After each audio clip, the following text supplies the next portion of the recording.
Charlie with his linguini charting.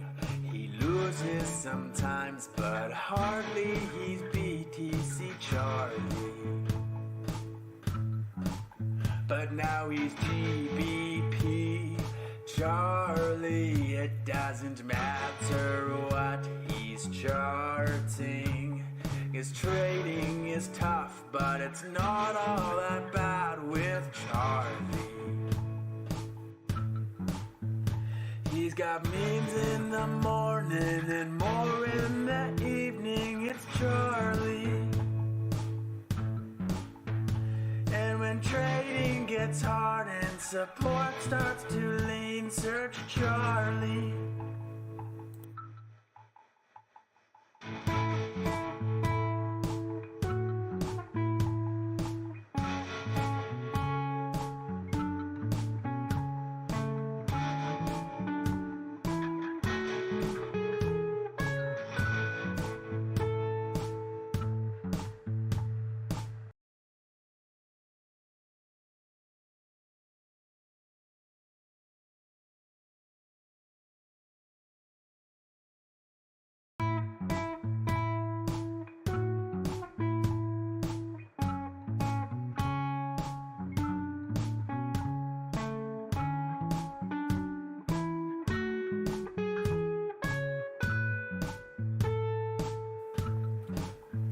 He's BTC Charlie with his linguini charting.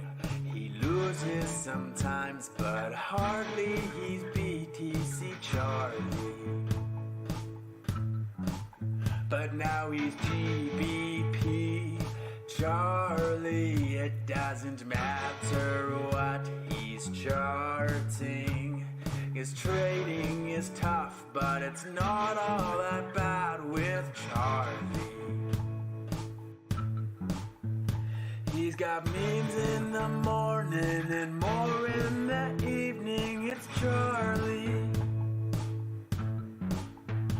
And when trading gets hard and support starts to lean, search Charlie.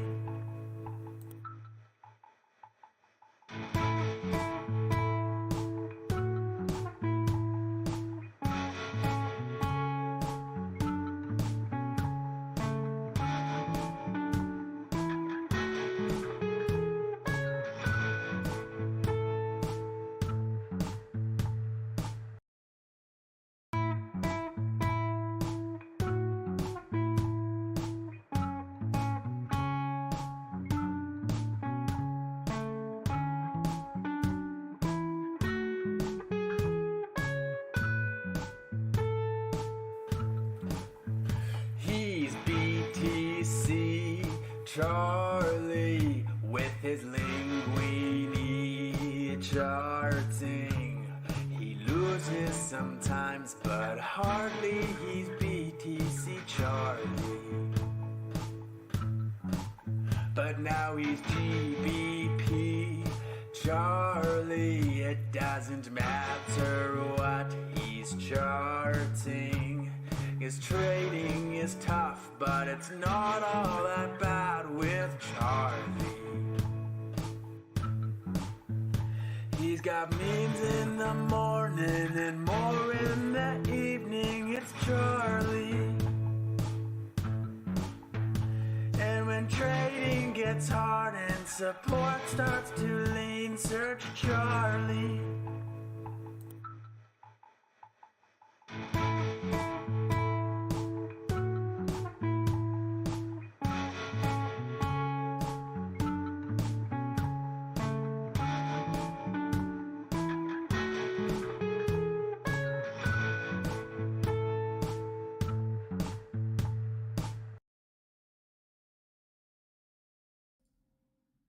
Good morning, good afternoon, good evening. How's everyone doing? By the sentiment on Twitter, it's like, yeah, the bull market's back, baby! Straight to infinity, let's go! I mean, the P&L kind of feels the same, but we try and keep our cool, rational heads throughout these exciting times. We are so back. Yeah, let's not contemplate how long it might last. Let's just assume it's going to go up only forever. And that we never have to take profit. We never have to think about fiat ever again. Bitcoin is the only reserve asset in the world, and we are all perpetually transacting via BTC. And we can just chill forever in all the Bitcoin that we accumulated at the bottom, right? Please tell me we dump, I'm sidelined. Yeah, the music is back. I've got the music on really low, hopefully. A lot of people complain about the music, but I don't think I can cope without music, to be honest with you, because for me, I'm sat here talking to a computer monitor. There is no second best. Indeed. But no, in all seriousness, I hope that the gains over the past couple of weeks have been enjoyable. We'll go through the market and how I see it, my kind of thoughts on next steps, and how I've been trading some of these moves, how some of the days have been incredible, how some of the days have been incredibly frustrating, and how I try and make the most out of these conditions, because my trading style's quite weird, and yeah, it's a bit different. I could have...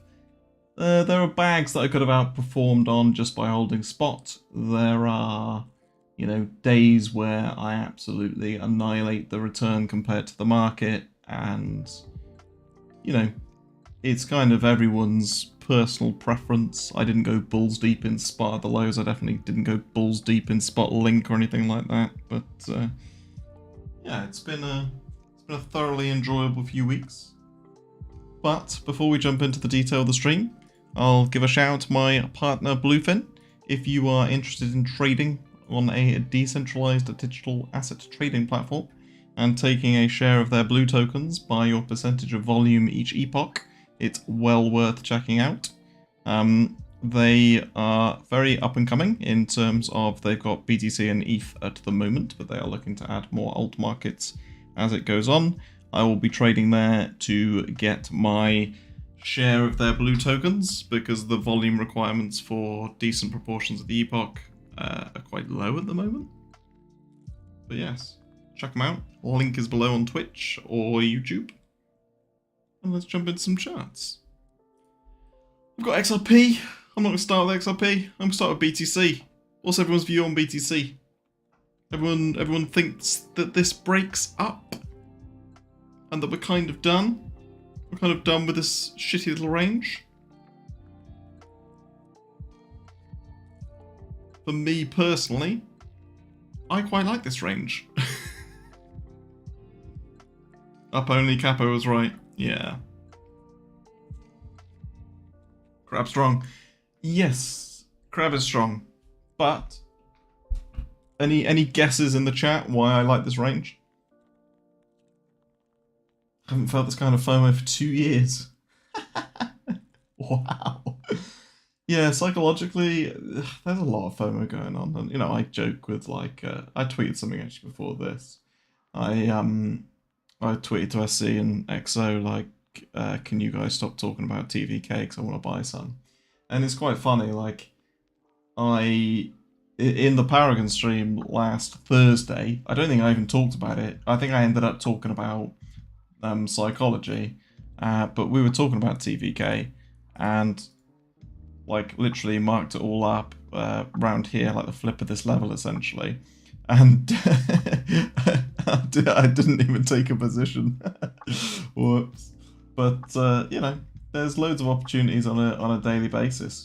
The market is ripe, and I'll give you an example. Like yesterday, I got stopped on basically 3 trades. So I had a Pepe long, which I got stopped out on a break even on basically this candle down here. You'll see a similar thought process in a minute on Doge, wherever that is down here, which still in, thankfully. The pullback didn't really do much. So still in that. WLD, I took a little rotational play and got cucked on that. It was up here, basically range breakout, bit of strength. I thought it would break that pivot, and it just did not. I didn't get stopped out down here. I actually got stopped out down here, basically on the move into that range. But yeah, the theory was good. The trade plan was pretty reasonable, but small loss, break even, and there was one other trade I got cooked on, which was Solana. I've left it all on here just for the sort of lols, and the lesson, I suppose. Got cucked on that, absolutely fine. Take a small loss, and then got in on this somewhere around here, and rode it up to here and got cucked on that, basically. So a nice couple of percent gain. My kind of thought process at the moment in general is I will take quite a few small losses, and then there will be some like reasonable move and rotation that usually dwarfs those. So my PNL is currently like this. It's quite, it's just like stairways. It's just like that, really. It's not particularly clean. There are lots of people whose techniques are probably just like this at the moment. But no, not mine. I'll take a big win and some small L's, and then a big win and then some small L's, and so on and so forth. Kind of hoping that Doge is going to be in that bracket. Got some other things to talk about as well, but yeah, that's been like yesterday. And my point being that a lot of people will just show their winners, obviously. Don't want to talk about their losers, never lose, gamblers never lose, and all that kind of stuff. But yeah, I quite like being honest, talking about losses. Each would wish me luck on my exam tomorrow. What's your exam? Good luck. Unless your exam is like something really, evil. How to build Death Stars or something. I like the range because alts catch bid. Yes, that is exactly why I like Bitcoin ranging. Because what I love is, I love these conditions where alts just rotate. And I like this here. So you've got this. You've got this distribution of beta. Like, it is absolutely beautiful. These conditions are just where I make a killing. This is where I make my money, right? So there will be periods of the year where I can I can trade, but my P&L will be like this. It will be a very, very slow up down kind of very, very, very kind of small, not particularly sharp incline. Periods like this are where I go like this, and I go down a bit, up a bit, like that, where I get that real steep, decent return. But just purely because of the conditions, right? And I know when to kind of put the foot on the gas, as I'm sure most of you guys do probably, even if it's just by sentiment analysis on Twitter, right? But when can I afford to take more trades and be wrong, because the payout usually when you're right is a good 5 to 10% rotation. And those are the conditions that we find ourselves in at the moment. And there will become a time, and to be honest, yesterday I was getting a bit, oh, maybe this is it, where I'll take a rotation, lose, take a rotation, lose, take a rotation, lose, and then if I keep doing that, obviously I'm going to go fucking broke. So unless I start adapting, or I take even tighter trades in terms of invalidation, or I just outright get lucky on one, that's a kind of tough gig to get stuck in, a tough rut to get stuck in, I should say. Do you think we get an entry for TVK once the tweets stop? No. I think those fuckers are gonna stop when it's like $1 or something. Let's find some FUD, shall we? It's not really a lot. Like, basically, for me, I use RSI a pretty reasonable amount, just to tell me like where I should be longing and shorting. In terms of like, do I want to take a long position here? No, I don't. Like, if I want to take a position, like even that wasn't particularly great. That was still reasonably high in terms of RSI, but you want to see at minimum like a call off on the 4 hour or something of that ilk to say that actually we've had a strong move and now we're pulling back and there's a little bit of consolidation. But if we start getting something like that, I would expect it to be up here somewhere and literally just a simple market structure play. Like, I don't want to long into something that's looking like this on a 4 hour basis. Like, it becomes a very difficult trade to manage. You can trend follow it if you really want to, just in terms of slapping an EMA on there. But yeah, I will just be sidelined on this one and just wait for a pullback. Like, I don't want to ape into something that's been up only for the last 24 hours in terms of 4-hour candles. Like, it's quite difficult, and I don't think it's like super liquid either. So, you know, just a thought process because you asked. Prostate exam. Good luck with your prostate exam, Skander. I know you actually can't see that response because you're on YouTube and Give Cats Flying Lessons is on Twitch, but that makes it even better. Hey Richard, how's it going? You look at Kine. Seems like it. What? What is Kine? Oh, do you know I will, because I've not got too much structure to the stream today. Yeah, everything is going at 100 miles an hour. Sorry, I'm late, Shelley. I had to sneak out of Greg Sacker's trading den. Well, Greg Sacker doesn't have a trading den. I thought he was always like at the races, or there's him and that top knot cunt from Australia. He's always on my bloody YouTube whenever I load it up. If you want to make cryptocurrency trades like me and my friends, fuck off, mate. You don't have friends. But yes, Greg Sacker's trading den. I thought his gardener traded for him, to be honest with you. I mean, it is. They're both cunts. Yeah, they are. They are. You know, no, I get their adverts. It's quite abysmal, really. It's like, I don't know about Greg Sacker, but I'd gladly compare my trading records to the other guy. Yeah, my AI tools. How about fuck you and know your audience? But whatever. We digress. I mean, is it in an interesting place? Yeah, I suppose so, in terms of it's retested like this form of consolidation, you know, this kind of pattern, right? And we were talking about this last stream, actually. We were talking about this last stream and what to kind of do in these times and where you are sidelined. So I'm trying to think who said it. Well, Jinzu said he's never felt this kind of FOMO. And like generally quite a few people are sidelined. People are obviously using that as an excuse. Well, you're never going to get another entry. And the reality is you will at some point, right? It might not be today, it might not be tomorrow, but the market doesn't really just do this. And if you get a pullback, you know, it might be shallow, but you will get one at some point. Do you think this is a bull market? Oh, that's a big question.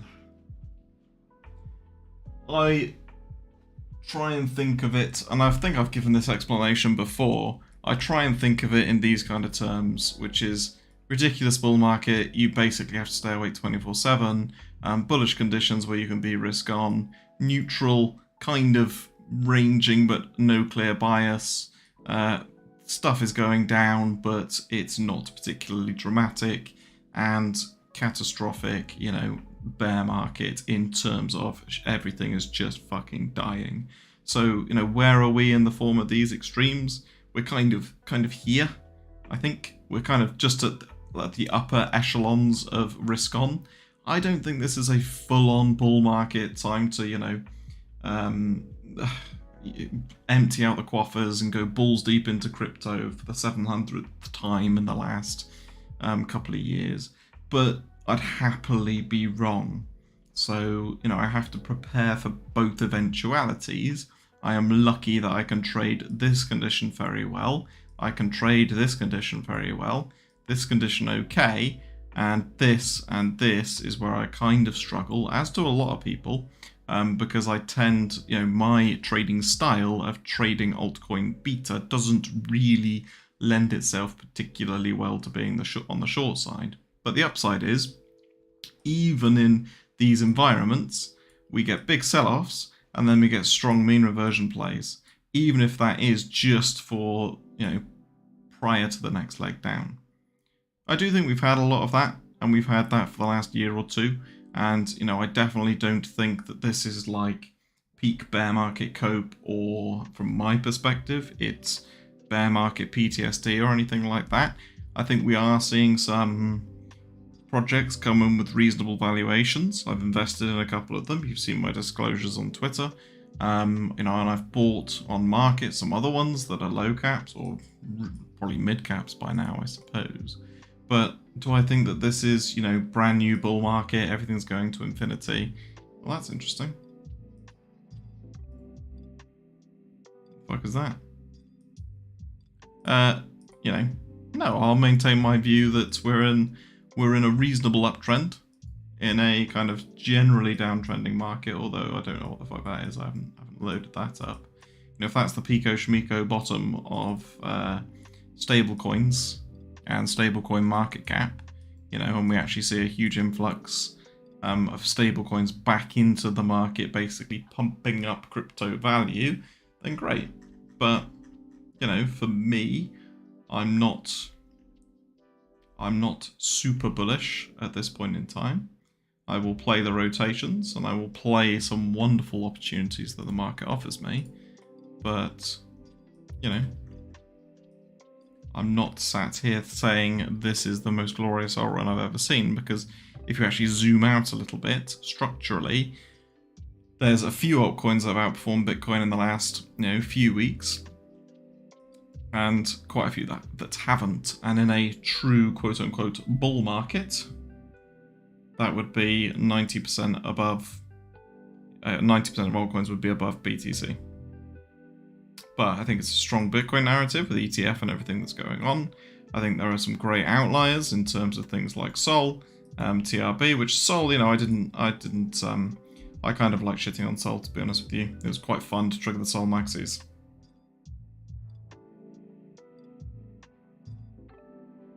And then, yeah, sort of stuff like Rune, and yeah, there's been so many good runners.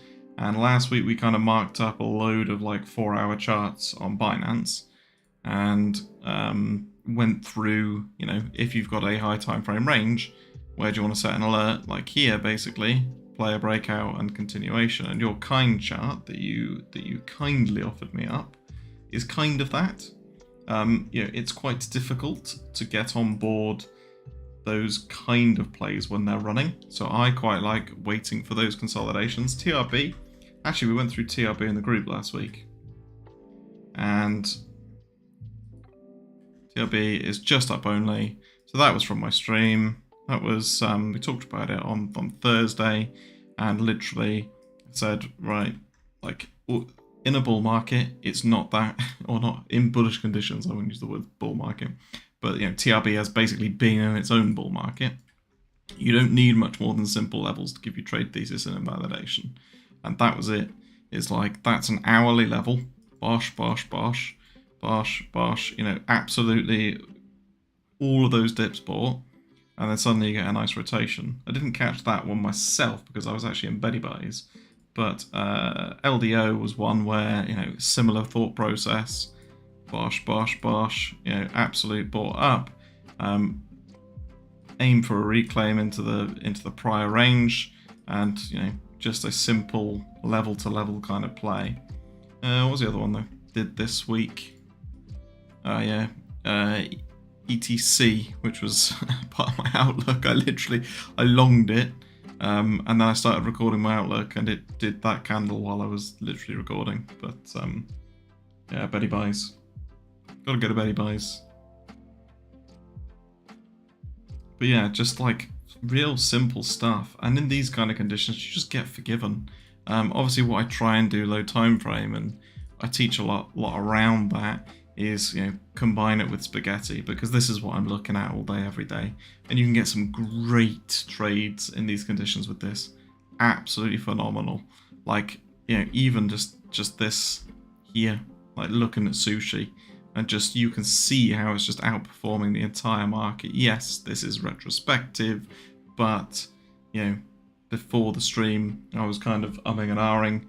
I don't like taking trades just before the stream, because it means I don't concentrate and can't focus. And to be honest, I think that you need to be focused up while you're trading, particularly if you're trading, you know, low time frame rotations on altcoins, where stuff can change very, very, very quickly. Buffering? Ah, I hope that's your end, my friend. Not being rude, but I hope it's not my internet connection. So, where are we going to go this week? Where are we going to go for the next plays? I looked at the Tezos chart earlier and just realised that it's basically been in this absolute bizarre diagonal uptrend, fucking shitty Baker coin, for a long time. I mean, for me, I'll go back to the same thing that I say a lot, which is long until you're wrong on altcoins. Look for pullbacks and look at where you want to get long. Let's go back to BTC. We kind of talked about BTC, but for me, just looking for kind of where any form of shift in market structure, any form of here, sweep of the lows, change in market structure, there's a fresh low, play for a breakout, breaks out, off it goes, potential to add or just close if we get back to this level for a continuation play to the upside. Real simple stuff. Mind looking at CleanSpark, my brother. What is that? I think I do mind. That sounds like some sort of thing I should get 8% of the supply for shilling. At least. But yeah, I think the short play on BTC, I'm just going to move to another chart. I thought the short play on BTC was actually yesterday. I shared this trade plan again in the group and said I am not taking it for these reasons. That's a long. Well done, Charlie. Good effort. Good job. Good job. Boomer Charlie isn't in control of the trading buttons. But it was something like this. So the rationale behind this thought process was you have a series of higher lows. And basically, you have what was this range here. You had an attempted breakout, clean all these stops out. You then had a higher low up here, and if you failed to, let's put VRVP on there as well, kind of failed to hold above this level, then for me a trade trigger would be, okay, we've come back inside essentially this range here. This is a breakdown, but what we actually had in most of those low time frame candles, and this is where I think being like in tune with some of the low time frame price action really helps. These sell-offs here were basically, they are quick. They are basic V reversals, right? I'm not going to go into anything else, but like even if you just look at it from a simple price action perspective, they are quick. Those dips are being bought up, right? And that is not the kind of behavior and market dynamic that I want to see when I'm entering a short position. It's just not at all. The only other time I considered shorting was essentially when price started moving up towards this area, and I was thinking, well, we had that kind of previous, maybe it wasn't there. No, it was probably just there because I've just drawn it. It was moving up to here, and actually, are we going to start seeing a rejection? If we do, then at least I've got an invalidation to kind of play that short side. Ideally, you'd see something like that and actually go on the other side of it, but we literally didn't. Like there were just so many. Every dip was just that basically, and like monitoring low time frame PA, I think does give you some edge in terms of your execution for higher time frame thought processes. And the only reason I really wanted to even consider the short side on BTC, let's just delete all that, was that I've got some exposure to altcoins. I prefer trading alts to the long side.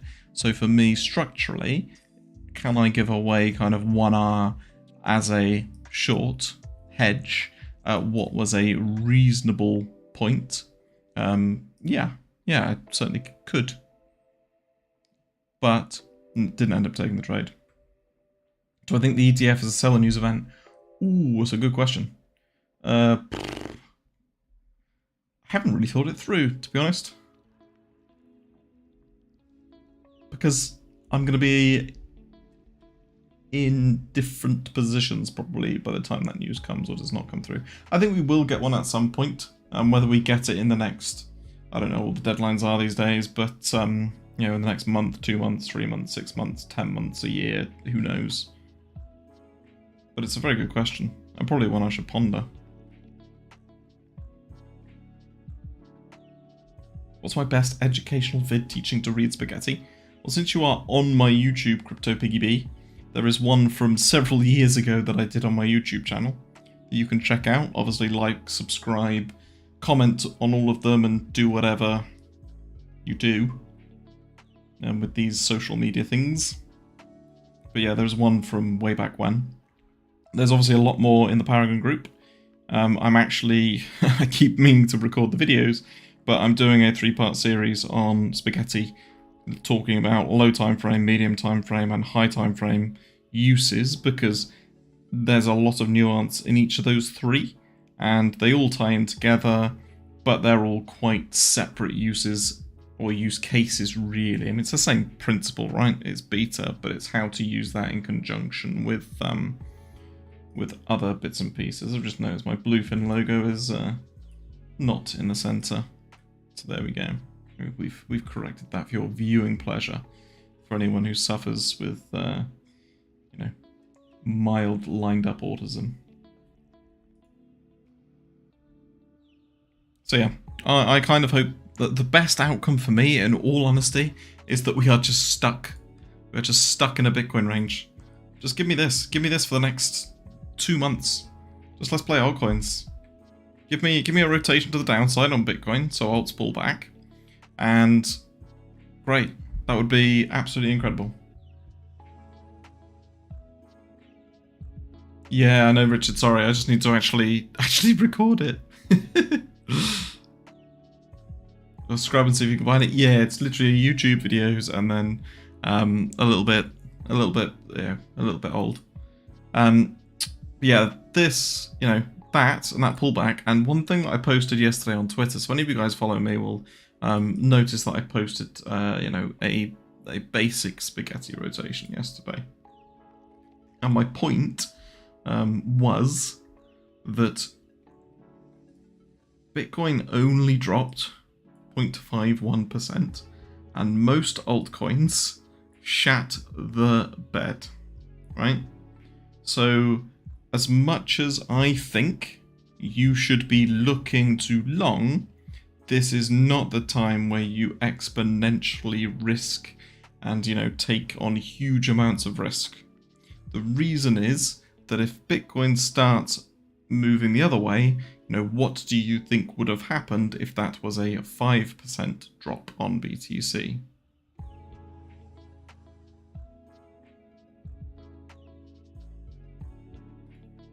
You know, like this here. If you were looking at this from like a low time frame, you know, 1 minute chart perspective, right? That's not completely unreasonable, is it? You see that after a strong move, a little bit of distribution or consolidation, you probably see a sweep of that low, probably comes back into the range and then does its next move, right? See that pattern time and time and time again. And if you look at this, minus 5%, minus 8%, like if you take those relationships, you know, minus 5%, and you say, well, that's 10 lots of that. You say, okay, well, CHZ would have pulled back 40%. And it's not that linear, right? I'm not trying to make it like completely scary and ridiculous maths, because it does not work like that. Let me just be very, very clear. It's more the fact that even in a strong Bitcoin uptrend, I do think that we will get some form of pullback at some point. That's not just cope for sideliners. It's more a case of if your coin is going parabolic and it pulls back 30%, how are you going to feel? And do you want to, you know, be trying to run up to whatever range or highs you're looking at? Or do you want to cut some of those profits? And it's why I always have like a plan. So let's say I've put X amount, let's make the maths easy. I've put 10k in some form of investment and it's come back at 100k. Now what do I do? Well, I always want to take my initial out. That's my rule. At 10x, take my initial out. It's actually at 5x I try and take my initial out, but I flex it based on A, the project, and B, the conditions that we find ourselves in. So if we've got a really low valued project, and I've got, you know, a decent chunk of supply or whatever, you know, if I've invested at 100k market cap, that's very different than investing at 100 million market cap, right? So kind of knowing the cards that you hold. And, you know, for me, that whole process of when to pay yourself is just as important as when to take the trade.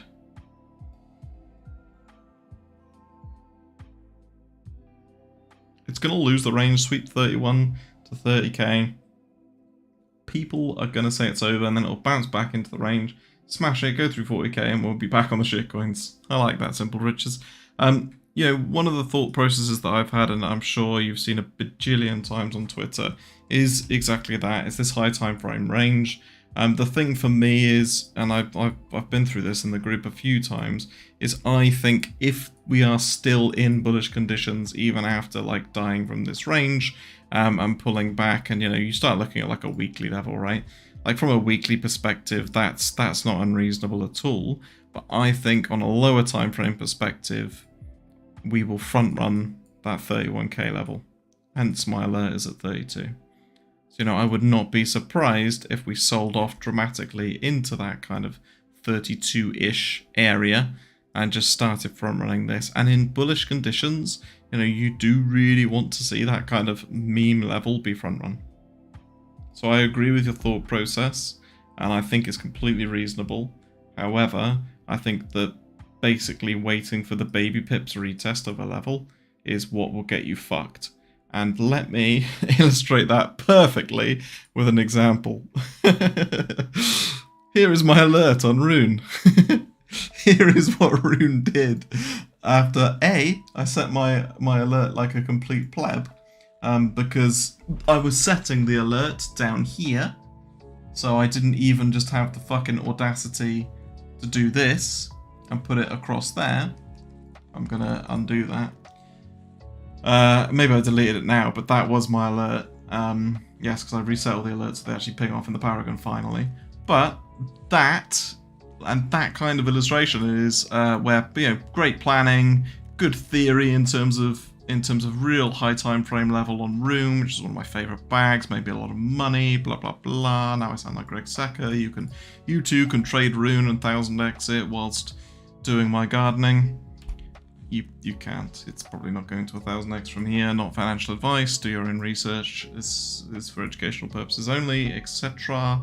But yes, that alert and that meme level just kind of didn't happen for me. There was no retest. It was a fuck you, Charlie. I'm going to infinity without you. So I think having that same thought process, you know, the contradiction of saying we're in a really strong bull market and then saying pullbacks are healthy.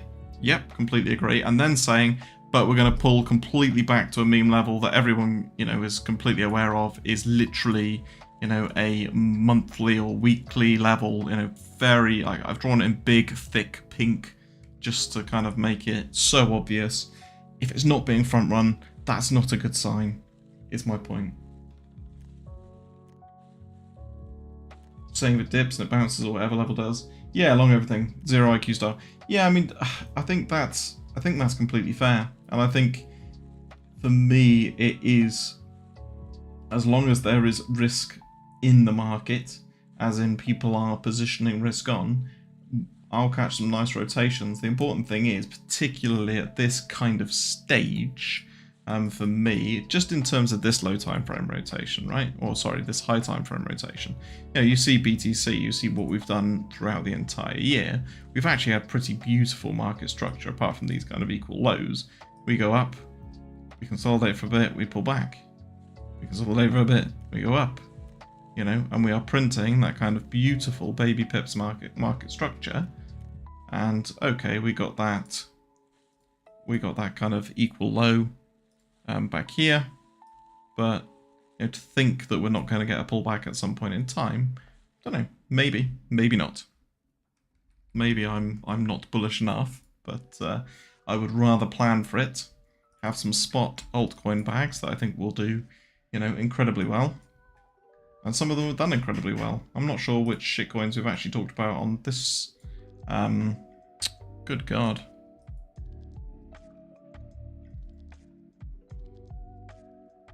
on PAL is still going.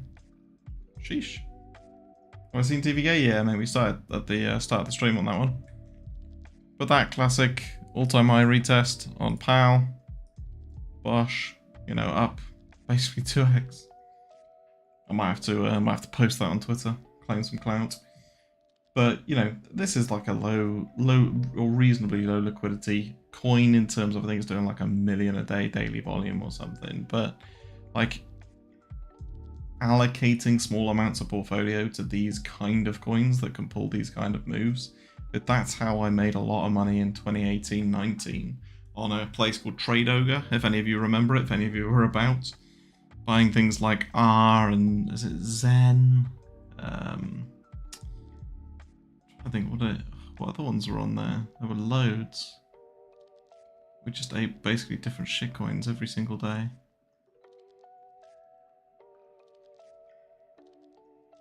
Yeah, I'm trying to remember.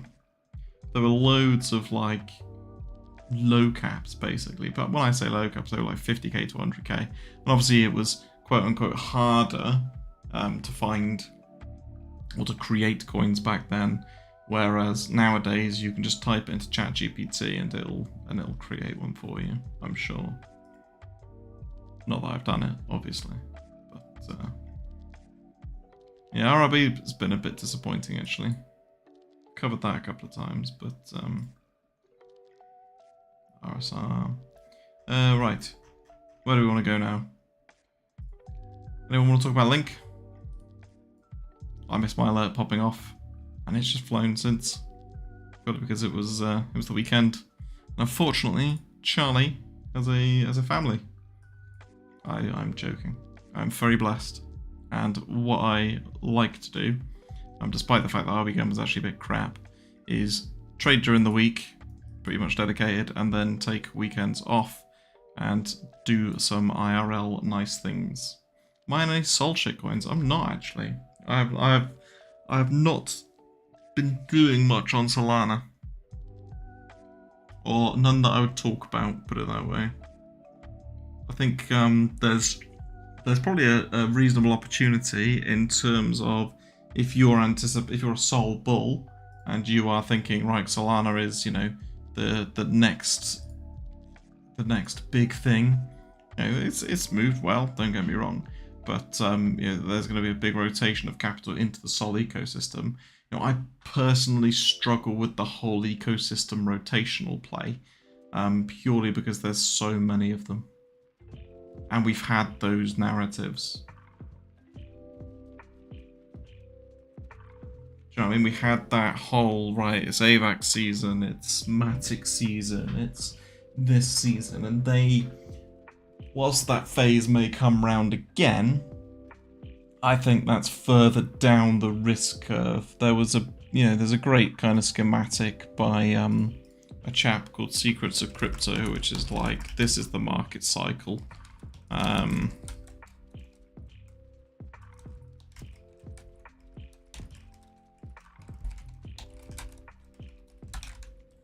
So the theory being that capital rotates, you know, everyone makes some money on Bitcoin, everyone's quite euphoric. You then rotate that into things like Ethereum, Litecoin, XRP, all that kind of stuff. And then goes the mid caps. And then we go into full-on shitcoin season, and you know, memes and low caps just blow up. Do I take drugs IRL? No, my friend, I do not. What prompted that? I do not take any form of drugs. I might have the odd bit of alcohol, but I've never even tried cocaine. No, that shows you how boring I am. I used to be an accountant, for Christ's sake. I think I will. I will at some point. Probably when I meet SE. But yeah, this view, which was true in 2017 and true in 2021, I actually think is outdated now, because I actually think that so much of the market, I'll kind of explain my thought process. is that you've got people now operating pretty consistently at this end of the market. So they will only touch Bitcoin, and at this end of the market, well, they will only touch shitcoins.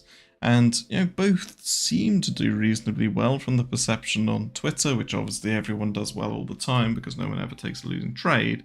But there's opportunity at kind of all ends of the spectrum, and I don't think that capital rotates in like a waterfall effect anymore between those sectors. I actually think that these hold very strongly together. Mid caps are kind of probably in a section of their own, and meme coins and low caps will kind of always have their place because there's always a relevant meme, and they almost always go from like 0 to 5 million to 0. And low caps, there are some great low caps. There have been some really good low caps over a period. Plenty of 100x's out there, like just loads. I'm not going to go through them, but you all know like things like RLB, and I caught bits of RLB. I made some really nice money off RLB, but I did nowhere near as well as some people I know who held it for a long time. Good gold. Oh, I thought seen Gene on Mexi. No, I have not, my friend. No. Tia? No. Good lord, I'm obviously a boomer. PYR. Yes, I know PYR quite well. I mean, there's a big kind of... Did we talk about this last stream, or did I talk about it in the Paragon group? I can't remember, to be honest. All blurs into one.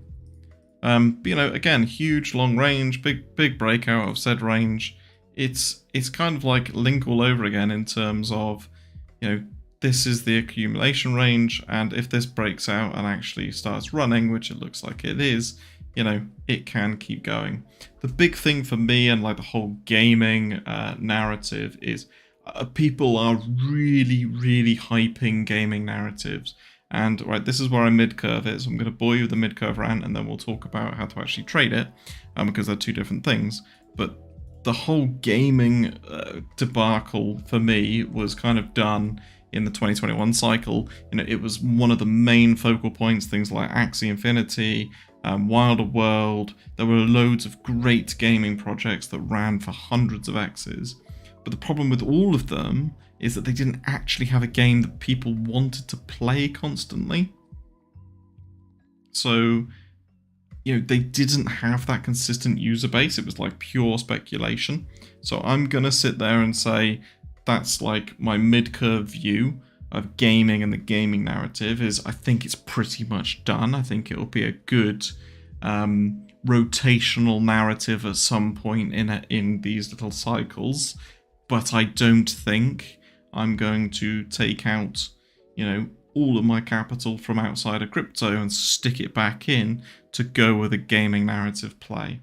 Not unless there's a game that comes in that actually has a really active user base and a demonstrable use case for the token and the Ponzi-nomics of it, and is going to be round in a year or two's time.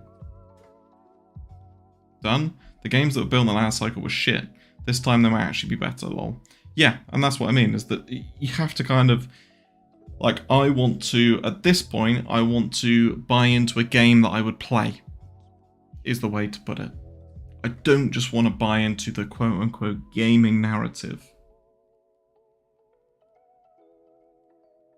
This, however, as a trade setup, and as a break of, a 1.5 year long range, if you are long from somewhere in here, I would not be too worried about.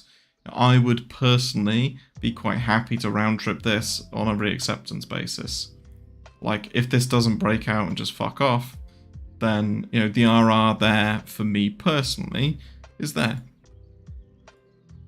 So, something like, depending on where you are long from, if you're long from down here, I'd just stick that stop at break even and just say, great. This is my kind of quote-unquote bull market play. And if it runs, it runs. But I'm happy to round trip that on the basis of this is a huge breakout, and you know, let's maybe stick a target up here. Or do what I tend to do. So I did it on Raven, and I'll show you my thought process on Raven. Is, you know, just set some levels. Set some levels where, you know, and I'll make it clear why I'm setting those levels. There, you know, here-ish. I wouldn't just do it blindly there. I just say, well, where do I want to take some profits off? Now, it doesn't have to be these exact levels. In actual fact, you're usually better off setting off. Here's a bit of, you know, source. You're usually better setting your limits just below and literally front running the kind of meme line drawers like me and taking some off there. But yeah, that's how I'd like to think of this. And you know, you've got a really good recent example of it. And you've got people who have got bags who are going to be pumping it, so you know, it's going to stay in the kind of forefront of people's minds. And what do I think of Link? I mean, Link is exactly the same. It's pumped. It's still a dogshit token, but I don't care if it's dogshit or not. You know, I made astronomical amounts of money longing XRP, which is also a dogshit token. 99% of these are dogshit tokens that do absolutely nothing useful, and we are just speculators of value. So, you know, charts are also the kind of market's cumulative agreement of participation and reflection of their view of what's going on. So if I think Link's a piece of shit, which I do, I still think it's a shit coin. Yeah, the market's telling me I'm wrong. The market's telling me that it's broken out, and the people who were willing to pay, you know, $7 a couple of months ago are now willing to pay $14. Fine, I'm wrong. You know, I'll play the strength. Sometimes treating them like lines on a chart is, which is what it ultimately is. Yeah, it's far more better than getting emotionally attached. Yeah, made some nice gains off Krabada games on AVAX. Nice. We'll push from the start. How do you manage spot side of things and hold yourself from not managing it so hard and not getting greedy? I mean, it's personal preference, and a lot of it comes down to planning at the start. I will jump into RVN to show you that thought process. Like literally, this was that breakout at the start. You know, you can see these levels here. You can see them all getting tagged. You can see this trade just playing out basically to the T. Right, that was, you know, really, really quick. I literally got in on this little consolidation down here, and you know, that's where I started taking profits. We've got PAL, right? PAL is an absolute beast of a project, and it's absolutely flown. How do I manage it? It depends on my view of the market conditions. It depends on my view of the project, and it depends on my view of the valuations. So in conditions where, you know, we've been, so at the start of the year, for example, you know, a 10 million market cap project would have been sort of semi-reasonable. As projects have creeped up in value, you know, we are talking about the relative value of, I guess, general perception in the market. You know, 100 million is less than it was in the same time last year. Do you know what I mean? If a project ran to 100 million last year, it was the cure for cancer. In these conditions, and in the best part of this year, you know, we've seen a few 100x's. We've seen a few good projects run, and we've seen quite a bit kind of move. So when I start taking positions in these kind of things, I think, well, what are the competitors? What are their market caps? How far do I think this can run? What's my time horizon on this investment? You know, if I'm putting 5k, 10k, 100k in, what am I expecting to see in return?